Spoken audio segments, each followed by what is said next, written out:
슬기로운 농촌 생활을 위해 농업 법률 상식을 전해드립니다. 안녕하세요, MC 김민지입니다.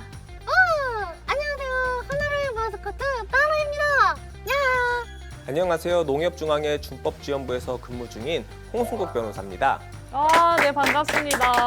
근데 나로씨, 나하 이거 사실 원조 팽하 이거 아니에요? 팽수 씨한테 허락 받으신 거예요?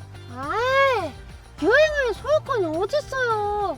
이 바닥에서는 잘 살리는 사람, 아니, 잘 살리는 마스코트가 장땡인 거 몰라요?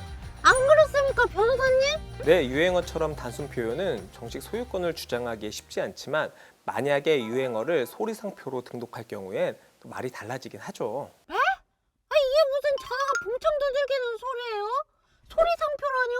그러면 유행어도 상표권으로 등록하면 유행어에도 소유권이 생긴다는 말씀이신가요? 네, 그렇습니다. 최근에 소리상표로 등록된 유행어가 점점 많아지고 있는 추세인데요. 통신사의 고유 연결음이나 문자 알림음, 개그맨들의 유행어가 소리상표로 등록된 사례가 많이 있습니다. 그럼 제가 평수님한테 법적인 제재를 받을 수도 있단 말이에요? 만약에 팽아, 팽빠라는 유행어가 소리상표로 등록되어 있는 상태에서 상업적인 용도로 무단 사용할 경우엔 법적 제재를 받을 수도 있죠. 그런데 나로 씨는 상업적 용도 없이 사용한 것으로 보이니 괜찮아요. 10년 감사했네. 이래서 주변에 아는 변호사님 한 명쯤 있어야 한다니까요? 유행어에도 소유권이 있는 만큼 농지에도 소유권이 존재하고 농지를 소유할 수 있는 사람의 제한이 있다는 사실 알고 계셨나요? 당연히 농사를 업으로 하시는 분들에게만 농지를 소유할 수 있는 권리가 있지 않을까요? 맞아요. 저도 민지 아나운서랑 같은 의견인데요. 농지는 국민들에게 식량을 공급하고 국토 환경을 보존하는 데 필요한 기반이기 때문에 농업인들에게 귀중한 자원이잖아요. 그래서 농지는 농업인들에게만 소유권이 인정될 것 같아요.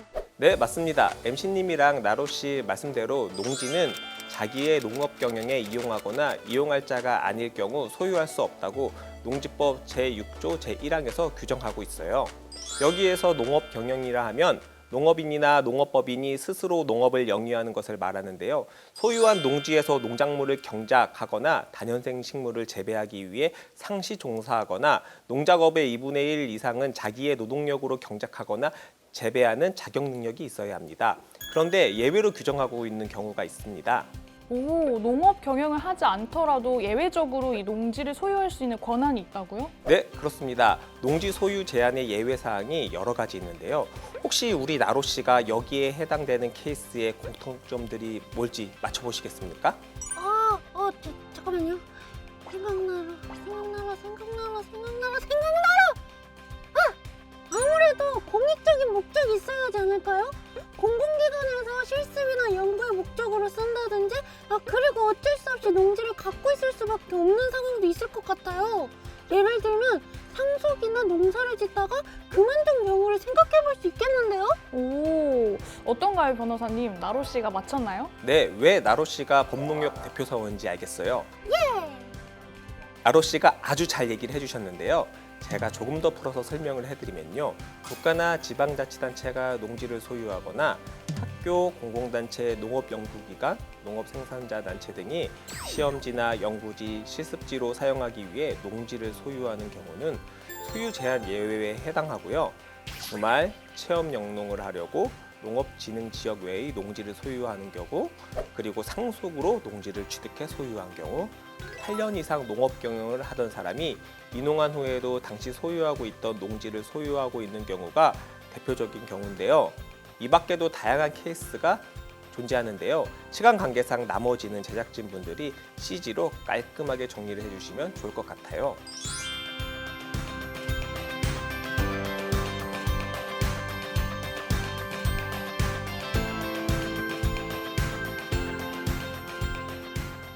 근데 변호사님, 듣다 보니까 한 가지 질문 사항이 생겼는데 만약에 이 소유 제한 예외 사항에 해당하지 않고 농업 경영도 하지 않은 채 농지를 소유할 경우에는 어떻게 되는 건가요? 네, 그래서 정부에서는 매년 1회 농지 이용 실태 조사를 통해 무단 휴경, 불법 임대 등 농지법 위반 행위를 적발할 경우 처분 의무 통지, 처분 명령 및 이행 강제금을 부과하는 행정 제재를 시행하고 있습니다. 처분 의무 통지, 처분명령, 이행강제금 부과. 이 세 가지는 각각 다른 행정처분이잖아요. 어떤 경우엔 처분 의무 통지를 받고 또 어떨 땐 이행강제금 부과 대상이 되는 건가요? 처분 의무 통지에 해당하는 경우는요. 먼저 취득 농지를 정당한 사유 없이 임대하거나 휴경했을 때, 두 번째는 주말, 체험 영농, 농지 전용 허가 농지를 목적대로 이용하지 않았을 때, 세 번째는 상속 인용 농지의 소유 상한을 초과해 소유한 경우 등을 꼽을 수 있습니다. 오, 실제로 이 농업에 종사하지 않는 가짜 농부를 적발했다는 기사를 본 적이 있는데 거기에 도의원도 포함돼 있어서 진짜 깜짝 놀랐거든요.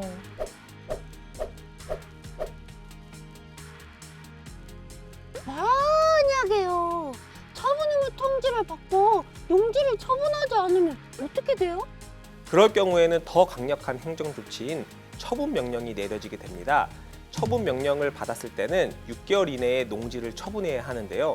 그런데도 처분 명령을 이행하지 않을 경우 감정가격 또는 개별 공시지가 중 더 높은 금액의 100분의 25에 상당하는 이행강제금을 매년 1회 부과받게 됩니다. 그런데 이 경자 유전의 원칙에 따라 농지를 처분하는 것도 쉽지만은 않을 것 같거든요. 이럴 땐 또 어떻게 해야 하나요? 만약에 처분 명령을 받은 농지 소유자가 해당 농지를 농업 경영에 이용하겠다고 하거나 한국농어촌공사와 매도 위탁 계약을 체결한 경우에는 처분 명령이 3년간 유예됩니다. 하지만 농지 소유자가 유예 사유를 위반할 시 행정기관은 지체 없이 그 유예한 처분 명령을 하여야 합니다. 그러면은 실생활에 적용해 볼 수 있도록 구체적인 사례를 통해서 이 농지 소유에 대해 알아보는 시간을 가져보도록 할까요? 네. 알쏭달쏭 농지법 예시를 통해 알아보는 나로만 따라와 코너가 다시 찾아왔습니다. 오늘도 역시 실제 농업인분들이 저한테만 특별히 사연을 보내주셨거든요. 양심에 손을 얹고 성실한 답변 부탁드립니다, 변호사님. 네, 양심의 손을 얹고 제가 알고 있는 지식을 모두 농업인분들께 전해드리도록 하겠습니다. 좋아요. 첫 번째 질문입니다. 미나리님께서 자녀가 농지를 증여 또는 상속을 받을 수 있나요? 하고 물어보셨는데요. 여기에 대한 답변 부탁드릴게요, 변호사님. 증여냐 상속이냐에 따라 달라질 것 같습니다. 먼저 자녀분께서 농지를 증여받고자 한다면 농업 경영의 실현 가능성이 있어야만 농지 취득 자격 증명을 받아 증여를 받을 수 있습니다. 그런데 자녀가 상속으로 농지를 취득할 경우에는 농지 취득 자격 증명을 받을 필요는 없는데요. 단 이 경우에는 상속 농지 중에서 1만 제곱미터 이내만 소유가 가능합니다. 만약에 1만 제곱미터를 초과해서 농지를 상속받게 되면 어떻게 되나요? 그럴 경우에는 자녀분이 상속받은 농지를 농업 경영에 이용하거나 처분을 해야 하는데 상속 농지를 한국농어촌공사에 임대 위탁하는 경우에는 그 기간 동안 면적에 제한 없이 소유가 가능합니다. 오, 그러면 두 번째 질문은 제가 드리겠습니다. 농부의 꿈님께서 불법 묘지가 있는 농지를 취득하고자 할 때 농지 취득 자격 증명을 발급받을 수 있나요? 이렇게 물어보셨는데 이게 질문부터 어렵네요. 변호사님께서 답변 부탁드립니다. 네, 질문이 어려운 만큼 답변도 복잡해질 것 같은데요. 먼저 농지 전용 허가를 받지 않고 불법으로 묘지가 조성된 농지는 농지로의 복구 계획서를 포함한 농업경영 계획서의 내용이 실현 가능하다고 발급권자가 판단할 경우에만 농지 취득 자격 증명이 발급이 가능합니다. 다만 불법으로 조성된 묘지가 농지의 극히 일부인 경우로서 묘지를 제외한 나머지 부분을 경작지로 이용하는 데 큰 지장이 없을 경우에 한합니다. 그러나 묘지가 1973년 1월 1일 이전에 설치된 경우 해당 토지는 농지가 아니므로 나머지 부분에 대해서만 농지 취득 자격 증명이 발급됩니다. 따라서 이 경우에는 농지가 아닌 부분은 분할을 한 후 지목을 변경하셔야겠습니다. 자, 여러분, 이렇게 헷갈리고 너무 어려워서 전문적인 도움이 필요하다면 혼자 고민하지 마시고 변호사님께 찾아가서 나로 팬이라고 하면 잘 도와주실 거예요. 그렇죠? 네, 물론입니다. 자, 마지막 사연은 제가 읽어드릴게요. 농협에 갓 들어온 신입사원분이 보내주신 사연이에요. 농협도 농지를 취득할 수 있나요? 아니 신입사원 이거 폐기 좀 보세요. 이거를 질문이라고. 이번 영상 농지 소유 제한 파트를 참고하세요. 아니 나로 씨 농협 MG 대표 아니었어요? 지금 바로는 거의 부장님급이에요. 제가 잠시 초심을 잃었던 것 같아요. 사과드립니다. 물론 우리 신입사원분이 긴장이 돼서 기본적인 질문을 해주신 것 같은데 제가 친절히 답변 드리겠습니다.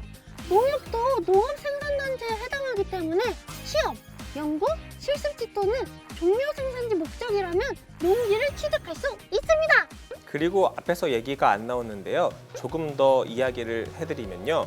농협은행, 농협중앙회, 농협자산관리회사를 포함한 농협이 농지의 저당권자인 경우에는 농지 저당권 실행을 위한 경매기일에 2회 이상 진행하여 경락인이 없으면 그 후의 경매에 참가해 그 담보 농지를 취득할 수 있다는 점도 알아두시면 도움이 되실 것 같습니다. 네, 이번 시간에 이렇게 농지 소유에 대해서 알아봤는데요. 저희는 앞으로도 계속 알찬 그런 법률 정보들을 가지고 올 테니까 기대 많이 해주세요. 자, 그럼 다음 편에서 또 또 만나러!